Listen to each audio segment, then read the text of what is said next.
ৰঙিয়াত আৰক্ষী বিষয়াৰ গ্ৰন্থ উন্মোচন। দীৰ্ঘদিন আইন শৃংখলা আৰু অপৰাধ নিয়ন্ত্ৰণৰ বাবে দিনে নিশাই ব্যস্ত আছিল ৰঙিয়া বঙালীকুছিৰ ফণীধৰ বসুমতাৰী। অৱসৰৰ পিছত অৱশেষত হাতত তুলি ল'লে কলম, সৃষ্টি কৰিলে কেইবাটাও গ্ৰন্থ। শেহতীয়াভাৱে তেওঁৰ অন্যতম সৃষ্টি বড়ো আৰু ককবৰক ভাষা শিক্ষাৰ অনবদ্য গ্ৰন্থ বিদা ফংবায়নী ৰাও বৌতা বুফাঙনি কক উন্মোচন কৰা হয়। উন্মোচন কৰে বড়ো সাহিত্য সভাৰ প্ৰাক্তন সভাপতি তৰেণ বড়োৱে। এই উপলক্ষে তেওঁৰ বাসভৱনত এক গাম্ভীৰ্যপূৰ্ণ অনুষ্ঠানৰ আয়োজন কৰা হয়। অনুষ্ঠানত বড়ো সাহিত্য সভাৰ বিষয়ববীয়াৰ উপৰিও কেইবাগৰাকী সাহিত্যিক উপস্থিত থাকে। BTR কাৰ্যবাহী সদস্য প্ৰণৱ বড়ো। অনুষ্ঠানত লেখক ফণীধৰ বড়োৱে একৰ্ডিয়ান বজাই সকলোকে আপ্লুত কৰে। News desk report, digital Assam live.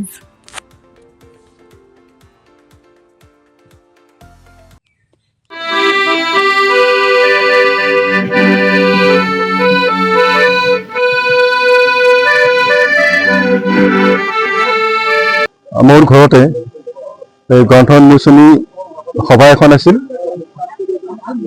মই যিখন গ্ৰন্থ ৰচনা কৰিছিলোঁ সেই গ্ৰন্থখন হৈছে আমাৰ বড়ো আৰু কক ভাষাত যিখিনি মিল আছে, ভাষাৰ যিখিনি সমিল মিল আছে, সেই সমিলখিনি মানে এটা বাস্তৱ প্ৰকাশ কৰাৰ কাৰণে মই বহু যত্ন কৰিছিলোঁ আগৰ পৰাই, আৰু এই কিতাপখনৰ জৰিয়তে মই সেইখিনি বাস্তৱ মই প্ৰকাশ কৰিবলৈ ওলাইছিলোঁ আৰু আজি প্ৰকাশ কৰি উলিয়াইছোঁ।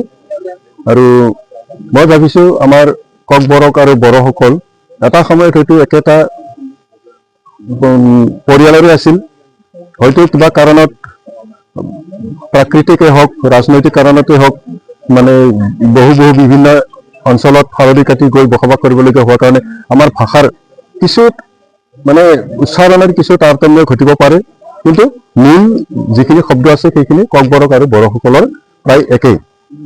সেইকাৰণে মই সেইটো কথাকে ভাবি মই এই কিতাপখন ৰচনা কৰিছোঁ। যে কিতাপখনৰ নাম হৈছে বিদা ফংবায়নী ৰাও বেটা বুফাইনী কক।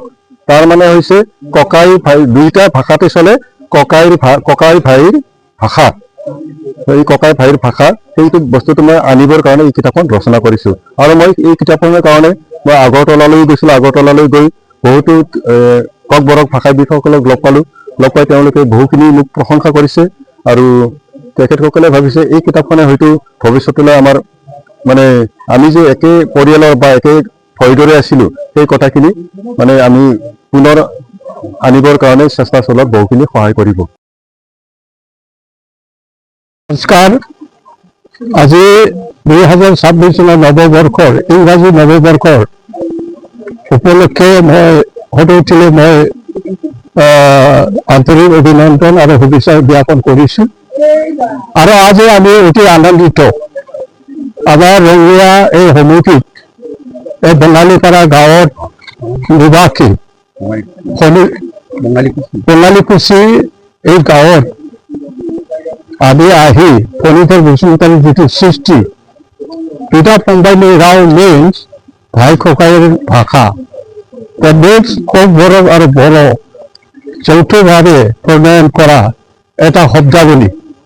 এই শব্দাৱলী বেছিক যিটো নলেজ ককবৰক আৰু বড়ো, তেখেতে অশেষ চেষ্টা কৰি অতি কষ্টৰ মাজেৰে সেই ত্ৰিপুৰা আগৰতলাত গৈ পেলাই তেখেতসকলৰ সেই শব্দাৱলী সংগ্ৰহ কৰি পেলাই যিটো নেকি গ্ৰন্থ তৈয়াৰ কৰিলে, সেই গ্ৰন্থখিনি আজি আনুষ্ঠানিকভাৱে আমি তেখেতৰ বাসগৃহত আমি উন্মোচন কৰিবলৈ পাইছোঁ।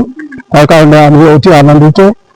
আৰু তেখেতৰ এই গ্ৰন্থ উন্মোচনৰ ইয়াত অনুষ্ঠানত যথেষ্ট সংখ্যক আমাৰ ৰঙিয়া জিলা বড়ো সাহিত্য সভাৰ বিষয়ববীয়াসকলৰ বাদেও এই অঞ্চলৰ গণ্যমান্য ব্যক্তি